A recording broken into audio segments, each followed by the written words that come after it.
Je m'appelle Yann Thomas, je suis artiste-chercheur et je travaille sur l'énergie et l'invisible.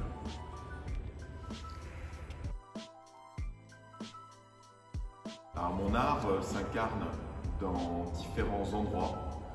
Ce qui m'intéresse avant tout, c'est de le faire partager, de le faire connaître, de le faire sentir à travers la lumière et à travers la révélation de lieux ou de formes qu'on ne voit pas.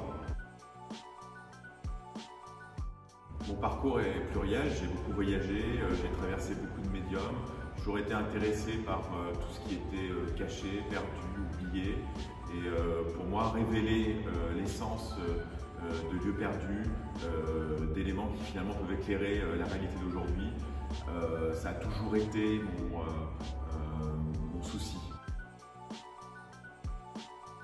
J'ai été autant influencé par des artistes qui ont travaillé l'énergie comme Man Ray, comme Picasso évidemment, mais je suis aussi influencé par des scientifiques comme Nikola Tesla ou bien des personnalités qui ont travaillé l'énergie d'un point de vue scientifique.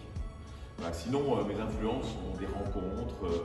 Je travaille beaucoup avec les stakeholders de Ouest Lumière. Donc Ouest Lumière, c'est un concept que je développe depuis des années, qui travaille donc la création et la distribution d'énergie artistique.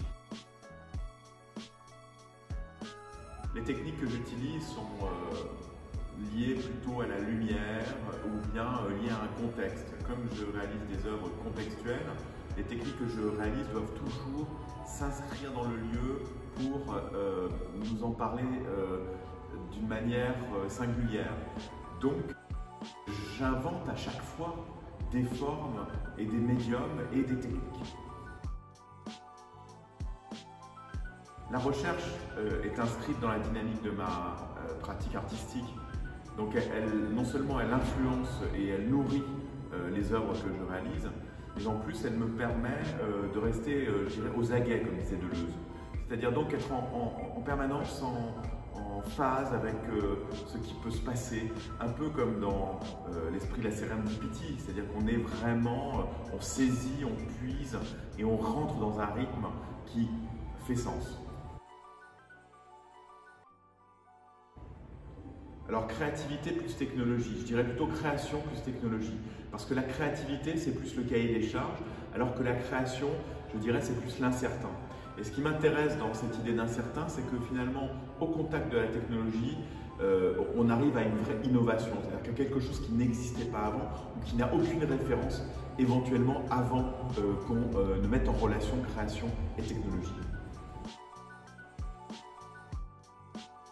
Alors, actuellement, je travaille sur de nombreux projets et je dirais que celui qui fait un peu le bridge et la passerelle avec tous les projets que je réalise, c'est celui de réaliser un capteur en énergie artistique.